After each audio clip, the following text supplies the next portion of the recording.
kusoo dhawaada qaybtii afraad ee barnaamijka bayaanka danab. barnaamijka bayaanka danab waa toddobaadle aan idinku soo gudbino warar, sheekooyin iyo wareysyo aan la yeelano taliyaasha iyo ciidamada sida gaarka u tababaran ee kumaandooska danaba. barnaamijka waxaa jimco kasta 10 barqanimo aad ka daawan kartaa boggeena YouTube-ka ee bayaanka danab iyo Facebook-geena danab media. sidoo kale waxaad ka dhageysan kartaa idaacadaha kale ah Radio Muqdisho, Radio Kismaayo, Radio Baydhabo, Radio Galgaduud, Radio Beledweyne isla maalinimada jimcaha 3 barka galabnimo. daawadayaal, barnaamijka waxaan ku soo qaadan doonaa wararkii toddobaadka ee ciidanka sida gaarka u tababaran ee kumaandooska danab. kumaandooska danab oo balaariyay howlgallada ka dhanka al-shabaab ee ka socda gobolka Shabeellaha Dhexe. danab oo xaqiijisay in shacabka Soomaaliyeed ay u dabaaldegaan nabad intii lagu guda jiray toddobaadka xorriyadda.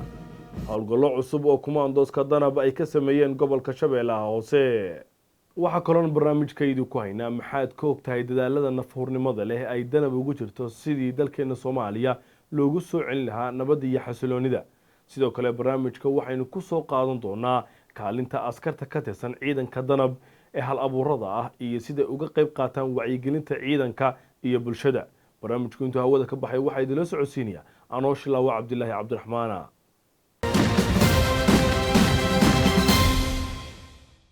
isku soo noqod wanaagsan daawadayaal, mar kale waxaan ku bilaabanaa barnaamijka wararkii toddobaadka ee ciidanka danab. ururka toddobaad ee guutada 16aad ee ciidanka sida gaarka u tababaran ee kumaandooska danab ee xoogga dalka Soomaaliyeed ayaa laba jibaaray howlgal galay toddobaadkii saddexaad oo ka socday gobolka Shabeellaha Dhexe, kaasoo ka dhana maleeshiyaadka al-shabaab ee ku sugan qaybo ka mid ah gobolka. wararka ayaa sheegay in howlgalladii u dambeeyay lagu dilay ugu yaraan 8 ka tirsan kooxda al-shabaab oo uu ku jiray dhagarqabe aasayay miino. deegaanadii u dambeeyay ee howlgalku uu ku fiday waxaa ka mid ah Buurdhe, Saabuun iyo Gaaleef. kusimaha taliyaha guutada 16aad ee ciidanka sida gaarka u tababaran ee kumaandooska danab ee xoogga dalka Soomaaliyeed Dhamme Xasan Maxamed Cismaan Xasan Tuure oo la hadlay idaacadda ciidamada qalabka sida ayaa sheegay in ciidanka kumaandooska ay guul ka soo hooyeen howlgalka isla markaana ay sii kordhin doonaan ilaa gobolka laga tirtirayo al-shabaab. howlgalkan wuxuu qayb ka yahay dadaalada danab ee soo celinta amniga iyo kala dambeynta Soomaaliya. ciidanka sida gaarka u tababaran ee kumaandooska danab ayaa si weyn uga qayb qaatay sugidda amniga iyo ka hortagidda falalka ammaanka lidiga ku ah intii lagu guda jiray maalmihii xorriyadda ee dalkeena Soomaaliya. danab ayaa xaqiijisay in gobolada koonfurta iyo bartamaha ay ka howlgalaan ay shacabka Soomaaliyeed si nabad ah ugu dabaaldegaan maalmaha 26 Juun iyo 1 Luulyo ee ku astaysan madax banaanida dalkeena. danab waxay kula dabaaldegtay shacabka Soomaaliyeed si nabada, waxayna saraakiisha ciidanka u rajeeyeen bulshada inay adkeeyaan nabadda iyo midnimada ay haystaan. howlgal amniga deegaanka lagu xaqiijinaya ayay ciidanka sida gaarka u tababaran ee kumaandooska danab ee xoogga dalka Soomaaliyeed waxay ka sameeyeen deegaanada kale ah Yaqdhuubo, Dibiley, Bocorey, Haakow, Bolow, Warta Macalin Shabax, Baynaaney, Cali Baarow iyo Warta Ciise ee gobolka Shabeellaha Hoose. howlgalkan oo ay sameeyeen si gaara ururka afraad guutada 16aad ee ciidanka sida gaarka u tababaran ee kumaandooska danab ee xoogga dalka Soomaaliyeed ayaa ahaa baaris iyo raadin maleeshiyaadka al-shabaab si looga hortago in maleeshiyaadka ay carqalad geliso ammaanka deegaanadan. intii howlgalku socday waxay ciidanku la kulmeen dadka deegaanka iyagoo ka codsaday inay ku soo wargeliyaan haddii ay arkaan dhaqdhaqaaqyo amni darro. sidoo kale ciidanku waxay u ku galeen xaaladda nololeed ee dadka ku dhaqan deegaanadan. laba xidigle Jamaal Cabdinaasir oo ka mid ahaa saraakiishii howlgalka hogaaminaysay ayaa sheegay inay sii socon doonaan howlgallada noocana tan iyo inta laga xaqiijinayo ammaanka deegaanadan. wararkii toddobaadka ee ciidanka danab ayay kuwaasi ahaayeen daawadayaal. weli waxaad daawanaysaan qaybtii afraad ee barnaamijka bayaanka danab. ha mooganaan daawada inaad rukumato bogga aanu ku leenahay YouTube-ka ee bayaanka danab si aad ula socoto barnaamijyada cusub ee toddobaad kasta aan soo gelino bartaasi. ciidanka sida gaarka u tababaran ee kumaandooska danab ayaa habeen iyo maalinba u taagan sidii ay u xaqiijin lahaayeen ammaanka Soomaaliya, taasoo horseeday in guulo wax ku oola ay soo hooyaan. haddaba daawade, maxaad ka ogtahay faa'iidada howlgallada habeenkii ay sameeyaan ciidanka sida gaarka u tababaran ee kumaandooska danab ee xoogga dalka Soomaaliyeed? qoraxda ayaa dhacday magaalo xeebeedka Kismaayo. dadka inta badan guryahooda ayay ku hoydeen kadib maalin muwaadin kasta danihiisa gaarka ah soo qabsaday shaqo, waxbarasho iyo wax kasta oo nolosha la xiriira. hase yeeshee ciidanka danab uma muuqato hurdo ay ku ladaan oo waxa ay isku diyaarinayaan in ay u dhaqaaqaan howlgallo amni iyo roondo si shacabka ay nabadgelyo ugu seexdaan. waxay u diidan yihiin kuwa nabadiidka ah in ay helaan fursad ay ku carqaladeeyaan nabadda rayidka ay haystaan. waa xilli cadowgu uu jiifo isdhigto, taas ayaa waxaa keenaysaa in ciidanku habeenkii ay howlgal sameeyaan, socdaan, jiifka lagu qabto, meelaha ay isleeyihiin habeenkii leedama arko oo dhagaro sameeya oo miino geliya ayaa lagu qabtaa, iyagoo mar walba wadooyinka miino shacabka u gelinaya iyo dadweynaha ayaa la qabtaa. marka sababtaas ayay habeenkii ciidanku ay shaqooyinka u qabtaan. howlgalkan ay ku jiraan ciidanka waxa uu ka mid yahay howlaha joogtada ah ee kumaandoosta danab ay maalin iyo habeen gudaha Kismaayo ka wadaan, taasoo horseeday in magaaladu ay ka mid noqoto magaalooyinka ugu nabadgelyada badan gobolada koonfureed. cabdi cali yuusuf oo ka mid ah saraakiisha danab ee Kismaayo waxa uu leeyahay waajibaadka danab ayaa ah in saacad kasta ay u taagnaadaan xaqiijinta nabadgelyada. ciidanka xoogga dalka Soomaaliyeed waxay u tababaran yihiin inay shaqeeyaan waqtiga la gaajoonayo, la dhaxamoonayo, la hurdoonayo. sidaas darteed ciidankan maadaama loo leeliyey inay shaqeeyaan habeenkii waqtigan waxba la arkaynin iyagoo xarkaan ay socdaan, waqtiga la hurdoonayo iyagu ma hurdoodaan, hurdo ma qabato. howlgallada habeenkii iyo roondooyinka ay kumaandoosta danab sameeyaan waxa uu suurto geliyey in shacabka nabadgelyo ay ku noolaadaan. ganacsiyadu waa ay baraareen, jidadka dad iyo gaadiid ayaa buuxa, dekedda iyo xeebta waxaa ka socda dhaqdhaqaaq iyo ganacsi xoogan. dadku waa ay ku kalsoon yihiin danab, waxa aynu ku faraxsan yihiin dadaaladooda hagar la'aanta ah ay Kismaayo ka wadaan. waxay saaxiib lihiin shacabka inta badan marka la fiiriyo, maxaa yeelay qofka cadowga ka difaacayo naftiisa ku huraayo waxa waaye waa saaxiibka. waxaana wanaagsan inaad soo dhaweysid. waan ku faraxsanahay howlgallada ay wadaan ayagoo habeen iyo maalinba u taagan qorraxda iyo roobka iyo dabeylahaba in ay difaacaan shacabkooda. waan ku faraxsanahay, waana aaminsanahay ciidankaas.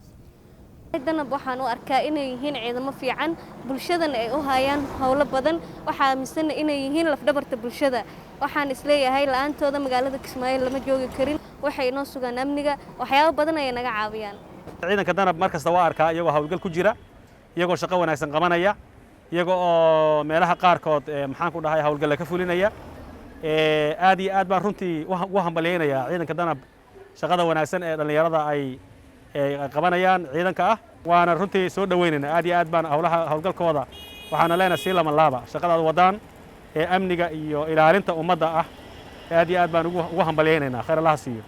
kumaandoosta danab waxa ay howlgalladooda sidoo kale ku fidiyeen deegaano dhowr ah oo ka tirsan koonfurta iyo galbeedka Kismaayo, halkaasi oo xitaa labadii toddobaad ee ugu dambeeyey ay ka wadeen howlgallo ka dhan ah al-shabaab. guul ayaa laga soo hooyey howlgalladaasi. mar walba oo ciidanku ay shaqo aadaan, ay howlgal galaan, waa la laayaa cadowga. maalin walba waa la laayaa, waa la soo qabtaa. wixii la soo qabto waxaa loo gudbiyaa hay-adaha amniga ay khusayso sida nabad sugidda ayaa loo gudbiyaa. wixii la soo qabto haddaan dhaawac ku soo qabanno iyo haddii nolol lagu soo qabtaba. waxaa si weyn uga qayb qaatay amniga Kismaayo wada shaqaynta ka dhaxaysa ciidanka danab iyo shacabka. dadka deegaanku waa kuwo u heelan in danab ay ku garab siiyaan adeegyada bulshada ay u hayaan. shacabku way soo dhaweeyaan ciidanku waqti walba ay shaqo qabanayaan, hadday habeen qabanayaan iyo hadday maalin qabanayaan. shacabka iyagaan xogtooda ka soconaa, iyagaa bixiya xogta cadowga iyo in habeenkii la baxo meesha ay joogaan iyo meesha ay ku dhumalaysanayaan, meelaha ay rabaan inay dhagaraha ay ku sameeyaan ay shacabka minooyinka u geliyaan. marka shacabku si fiican bay u arkaan, way soo dhaweeyaan. cali waxa uu sheegay in kumaandoosta danab ay ka go'an tahay sii wadidda dadaalada looga taageerayo maamulka iyo shacabka Jubbaland howlgallada amniga. waxa uu ku ammaanay askarta danab geesinimada iyo nafhuridda joogtada ah. barnaamijka bayaanka danab qaybtiisii afraad ayaad weli daawanaysaan daawadayaal. suugaantu waa qayb muhiima oo ka mid ah hanuuninta iyo wacyigelinta bulshada Soomaaliyeed.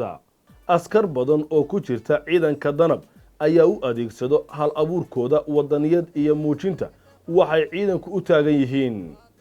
haddaba warbixinta soo socota ayaa faahfaahinaysa kaalinta hal abuurnimada leh ee askarta ku jirta ciidanka danab. ciidankayga danab oo hal baan idin dareensiinay dusha waxaad ku qaadeen xil weyn oo lagu diray waa inaad dad baa idin sugaya daacad noqotaane wadaniyiin ayaan nahay oo fiinaya wacadko waajibkooda guudano weliba heegana nahay. waa cabdi xasan bare cabdibaag iyo axmed ibraahim aadan waa askar abwaano iyo fanaaniin ka tirsan ciidanka kumaandooska Soomaaliyeed ee danab waxay hal abuurkooda suugaaneed u adeegsadaan dhiirigelinta kumaandooska saaxiibadooda ee ay jiidaha hore ku wada jiraan iyo tusida shacabka waxa ay danab u taagan tahay. horta waa la iska arkaydo waa iska tusantahay danab hawsheedu haddana anigu waxaan ku sii tusaa aniga oo taa kaashanaya oo tayadooda iyo qaabka ay wax u shaqeeyaan ka curinaya suugaan yaa shacabka waxaan u iftiimiyaa inay shaqada danab haysa ay tahay mid u muhiima shacabkuna ay dhalinyarta Soomaaliyeed ay ku soo biiraan shacabka iyo hooyooyinka iyo aabayooga iyo maxay ahayd walaalahoodna ay garab istaagaan sida aan iyaga danab laftooda aan ugu dhiirigeliyo inay shacabkooda u naxariistaan ayaa waxaan shacabkana ugu dhiirigeliyaa inay ciidankooda garab istaagaan. anigu nin waxaan iska ahaa bulshada Soomaaliyeed wacyi kastoo markaas aan ku cabirayo dareenkayga sida iyadoo ay tahay aniga oo shacabaan aad iyo aad waxaan u dhiirigelinayaa ciidanka xoogga dalka Soomaaliyeed oo aan jeclaa inaan dhiirigeliyo mar walba aniga oo inta aan ku biirin shacabka waxa ay u kaliftay marka in aan ku biiro oo ciidankayga aan wacyi geliyo dhiirigeliyo sidii awalba aan u dhiirigelin jiray. fanku weligiiba wuxuu door kaga jiray dowladnimo Soomaaliya ee kaalinta wax ku oolka ahayd ee hobolada Waaberi iyo Iftiin ee baraarujinta iyo isbarbartaagida dowladnimada iyo ciidanka Soomaaliyeed. hal abuuradani daada yar ayaa markay danab ku soo biireen sanadihii 2019 iyo 2020 waxay go'aansadeen in hibada uu alle siiyay ay kaga faa'iideystaan muujinta shaqada qaranka iyadoo la adeegsanayo suugaanta. duqaytida xurmada waa inaad ugu dadaashaane u dardaarma liituhu markuu dawga garan waayo idinkoon dulmiyahan qalbiga dhab uga daaweeya dabacsani hamooganinay waa dareen shacabe dabacsani hamooganinay waa daryeel shacabe dariiqo ilaah sheegay iyo diinta kor u qaada. iyadoo toddobaadkan loo dabaaldegay maalmaha xurriyadda ee 26 Juun iyo 1 Luulyo ayaa hal abuurada danab fariintoodii waxay tahay kumaandooska danab waxaa leh shacabka waxayna u taagan yihiin ilaalinta qarannimada iyo difaacidda dalka iyo dadka. gabayada iyo heesaha ay curiyaan cabdi baag iyo axmed ibraahim waxay ku tusaan dhalinyarada in aan ciidana ka xigin danab oo ay ku biiri karaan markay doonaan. waxaa sidoo kale uga digaan khatarta kooxaha xagjirka ah iyo in aan la aaminin marin habaabinta. dhalinyarta Soomaaliyeed waxaan leeyahay ayagana ku soo dhawaada ciidanka kumaandooska dalka hooyo mar walbaba waa ciidankiini mar walbana waxay jecel yihiin inaad imaataan ciidankiina aad ka mid noqotaan marka dhalinyarada Soomaaliyeed waxaan leeyahay ku soo dhawaada waa gacmo furan in lagu soo dhaweynaya dalku waa dalkeeni aan wada difaacan taaganahay. marka erayada qurxoon iyo heesaha wadaniyada ku dheehan tahay ay hawada galaan waxay labadani hal abuur kala kulmaan bulshada jawaab celin dhiirigelin leh oo ah sii wada in aad dadkiina iyo dalkiina u adeegtaan. waxa xaqiiqa in erayada suugaaneed ee hal abuurada danab ay fariin cad u dirayaan bulshada Soomaaliyeed. guud ahaan daawadayaal intaas ayaan ku soo afmeeriya qaybtii afraad ee barnaamijka bayaanka danab ee toddobaadkan. ha seegin inaad rukumato bogga YouTube-ka ee bayaanka danab ku dhufo calaamada gambaleelka si aad ula socoto marka uu soo galayo barnaamijka isbuuc walba. wixii faahfaahina oo ku saabsan kumaandooska danab kala soco oo ka mid noqo bogga Facebook ee Danab Media. waxaa sidoo kale barnaamijka bayaanka danab aad jimco kasta 3:00 galabnimo ka dhageysan kartaa idaacadaha kale ah Radio Muqdisho, Radio Kismaayo, Radio Galgaduud, Radio Baydhabo iyo Radio Beledweyne. dhammaantii isku duuban waxaan idinkaga teginaa sidaas iyo nabadgelyo.